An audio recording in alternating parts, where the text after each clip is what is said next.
আপনারা দেখছেন online cyber tips Bangla YouTube channel.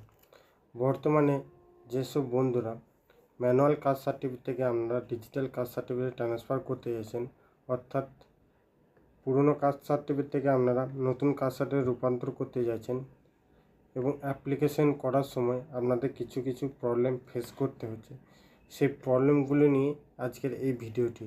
তো ভিডিওটি অবশ্যই মনোযোগ সহকারে দেখবেন এবং আপনি যদি আমার চ্যানেলে নতুন দর্শক হয়ে থাকেন তাহলে চ্যানেলটিকে সাবস্ক্রাইব করে পাশে থাকা বেল আইকনটি অল করবেন। এর পাশাপাশি এই ভিডিও লিঙ্কটি বন্ধুদের সাথে শেয়ার করে তাদেরকে ইনফরমেশন দেওয়ার চেষ্টা করুন। কাস্ট সার্টিফিকেটের অফিসিয়াল ওয়েবসাইটে আসার জন্য আপনাকে যে কোনো একটি ক্রোম ব্রাউজার ওপেন করে নিতে হবে। ক্রোম ব্রাউজার ওপেন করার পর আপনাকে সার্চ করতে হবে কাস্ট সার্টিফিকেট wb.gov.in। এই লিখে আপনাকে সার্চ করলে আপনার সামনে পরবর্তী পেজ এরকম ওপেন হবে, অর্থাৎ কাস্ট সার্টিফিকেটের অফিসিয়াল ওয়েবসাইটে আপনাকে ভিজিট করানো হবে। আপনাদের সুবিধার্থে আমি লিঙ্ক ডিসক্রিপশন বক্সে দিয়ে রেখেছি, ওখান থেকে সরাসরি আপনারা এই পেজে চলে আসবেন। এই পেজে আসার পর যে সমস্ত বন্ধুরা কাস্ট সার্টিফিকেট ডিজিটালাইজ করতে চাইছেন তারা ব্যাকলগ সার্টিফিকেট চলে আসবেন। ব্যাকলগ সার্টিফিকেটে আসার পর এখানে apply for digitise certificate SC ST OBC যে কোনো ক্যাটাগরির হোক, শিডিউল কাস্ট হোক, শিডিউল টাইপ হোক বা OBC A ক্যাটাগরি বা OBC B ক্যাটাগরি হোক, সমস্ত ম্যানুয়াল কাস্ট সার্টিফিকেট ডিজিটাল এখান থেকেই করতে পারবেন। তাই apply for digital caste certificate এর ওপর ক্লিক করবেন। এই ওপর ক্লিক করার পর এখানে আপনার সামনে ফর্মটি ওপেন হবে। ফর্মটি ওপেন হওয়ার পর এখানে আপনার ম্যানুয়াল কাস্ট সার্টিফিকেট নাম্বারটি যেটা আছে সেটা আপনি এখানে বসিয়ে নেবেন। বসিয়ে নেওয়ার পর সেই কাস্ট সার্টিফিকেটের ইস্যু ডেটটি, অর্থাৎ কাস্ট সার্টিফিকেট কবে পেয়েছেন সেটা আপনি এখানে বসিয়ে নেবেন সেই ডেটটি। তারপর সেই কাস্ট সার্টিফিকেটটা কোথায় অথরিটি হয়েছে, অর্থাৎ আপনার সাব ডিভিশন কোন সাব ডিভিশনে অথরিটি হয়েছে সেই সাব ডিভিশনটা এখানটা বসিয়ে নেবেন। বসিয়ে নেওয়ার পর কাস্টটা আপনি এখান থেকে বসিয়ে নেবেন। শিডিউল কাস্ট হলে SC-তে ক্লিক করবেন, যারা শিডিউল ট্রাইব তারা ST-তে, এবং যারা OBC A এবং OBC B ক্যাটাগরি রয়েছেন তারা সিলেক্ট করে নেবেন। সিলেক্ট করার পর তার সাবকাস্টটা এখান থেকে সিলেক্ট করে নেবেন, সেই সাবকাস্টটা কি। তারপর রিজন অর্থাৎ ধর্মটা এখান থেকে আপনি সিলেক্ট করে নেবেন, হিন্দু, মুসলিম, খ্রিস্টান যাই হন সেটা আপনি সিলেক্ট করে নেবেন। সিলেক্ট করার পর এখানে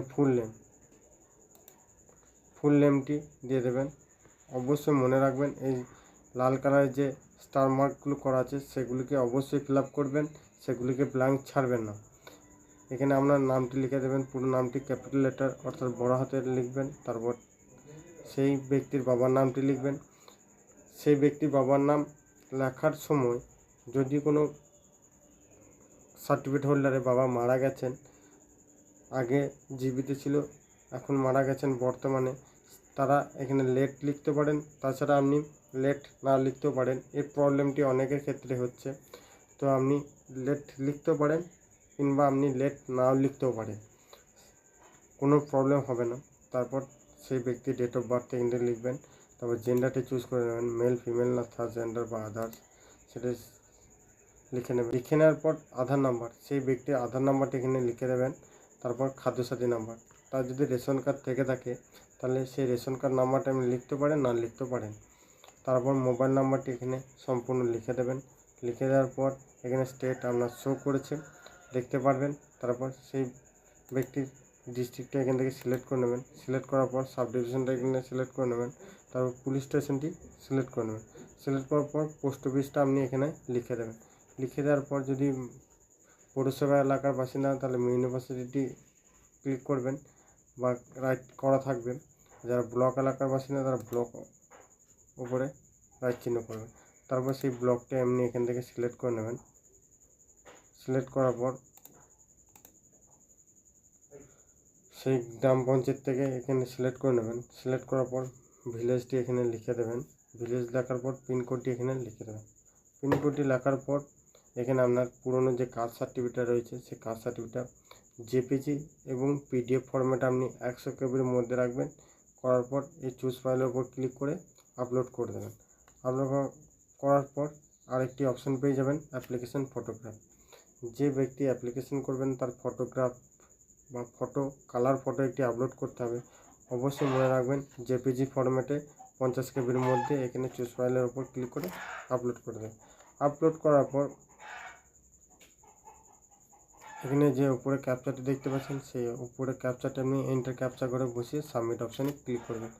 এই ক্ষেত্রে বলে রাখি, যখন আপনারা সাবমিট করছেন, সাবমিট অপশানটি কাজ করছে না, অটোমেটিক রিডাইরেক্ট হয়ে পেজটি রিসেট হয়ে যাচ্ছে, পুনরায় আপনাদেরকে আবার ফিল আপ করতে হচ্ছে। তারা কি করবেন, এই প্রবলেমটা শুধুমাত্র হচ্ছে সবাই মিলে একসাথে কাজ করার ক্ষেত্রে এবং একসাথে সাবমিট করার ক্ষেত্রে এই প্রবলেমটা ক্রিয়েট হচ্ছে। আপনি পরবর্তীকালেও কিছুদিন পরও করতে পারবেন। এই ক্ষেত্রে গভর্নমেন্টের তরফ থেকে কোনো ডেট দেওয়া হয়নি যে এত তারিখ থেকে এত তারিখ পর্যন্ত আপনি কাজটি করতে পারবেন, তারপর আর করতে পারবেন না, কাজটা চলেই যাবে। আপনি এখন যদি সাবমিট না হয় তাহলে আপনি 2 দিন 4 দিন বা 1 সপ্তাহ পরও এই প্রসেসটি করতে পারেন। আপনার যদি আর্জেন্ট হয় তাহলে আপনি রাতের দিকে একটু চেষ্টা করবেন, রাতের দিকে সার্ভার ভালো থাকে, রাতের দিকে আপনি সাবমিট করতে পারবেন। এবং আরেকটি প্রবলেম ফেস করতে হচ্ছে, যে সমস্ত ব্যক্তিরা কাজের সূত্রে বা অন্য কোনো সূত্রে আগের ঠিকানায় বসবাস করতেন, বর্তমানে কিন্তু আধার কার্ড নাম্বারটি যেটা দিচ্ছেন সেই ঠিকানায় বসবাস করছেন, যে কোনো সূত্রে হোক, বিবাহ সূত্রে হোক, কাজের সূত্রে হোক বা অন্য কোনো সূত্রে হোক, তারা কি করবেন, আগে যে ঠিকানাটা ছিল সেই ঠিকানাটাই আপনি দিতে পারেন, কিংবা আপনি যে প্রেজেন্ট ঠিকানাটায় বসবাস করছেন সেই প্রেজেন্ট ঠিকানাটাও দিতে পারেন। এক্ষেত্রে আমি বলবো যে প্রেজেন্ট অ্যাড্রেসে বসবাস করছেন সেই প্রেজেন্ট ঠিকানাটাই দেবেন, কারণ আপনি যখন এই ডিজিটাল কাস্ট সার্টিফিকেট পাবেন বা ডাউনলোড করবেন, আপনার প্রেজেন্ট অ্যাড্রেসটা থাকলে আপনি সেই অ্যাড্রেসে বসবাসকারী বা স্থায়ী বাসিন্দা হতে পারবেন। এই ক্ষেত্রে যদি আপনি পুরনো কাস্ট সার্টিফিকেট দেখে ঠিকানাটা দেন, তাহলে আপনার সেই ঠিকানায় ডিজিটাল কাস্ট সার্টিফিকেটটা চলে আসবে, অর্থাৎ ডিজিটাল কাস্ট সার্টিফিকেট আপনার সেই ঠিকানায় থাকবে। এবং অনেকের ক্ষেত্রে এই প্রবলেমটি হচ্ছে, দেখবেন অন্য কোনো সূত্রে অন্য জায়গায় বসবাস করছেন কিন্তু সেখানে ব্লক এলাকা নেই। অনেক ক্ষেত্রে হচ্ছে, দেখবেন অনেক ব্যক্তি বা মানুষ আছেন যারা কাজের সূত্রে এক জায়গা থেকে অন্য জায়গায় বসবাস করছেন এবং কাস্ট সার্টিফিকেট তার পুরনো যে ঠিকানা ছিল সেই ঠিকানায় আছে এবং সেখানে ব্লক এলাকা, এবং আপনি যেখানে এখন বর্তমানে বাস করছেন সেটা ইউনিভার্সিটি এলাকা। এক্ষেত্রে তাদের অনেক কিছু প্রবলেম ফেস করতে হয়।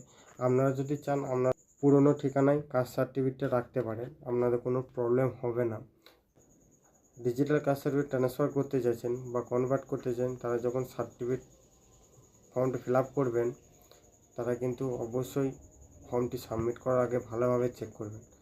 চেক করার পর তারপরে আপনি সাবমিট অপশানে ক্লিক করবেন, তাছাড়া করবেন না, কারণ ভুল ভ্রান্তি হলে আপনার কাস্ট সার্টিফিকেটে ভুল ভ্রান্তি হবে। তাহলে আপনি যখন ফর্ম ফিল আপ করবেন সম্পূর্ণ কেয়ারফুলিভাবে ফিল আপ করবেন। তো এই ছিল আজকের আপডেট ভিডিও যদি ভালো লেগে থাকে অবশ্যই একটি লাইক এবং কমেন্ট করে জানাবেন এবং বন্ধুদের শেয়ার করতে ভুলবেন না।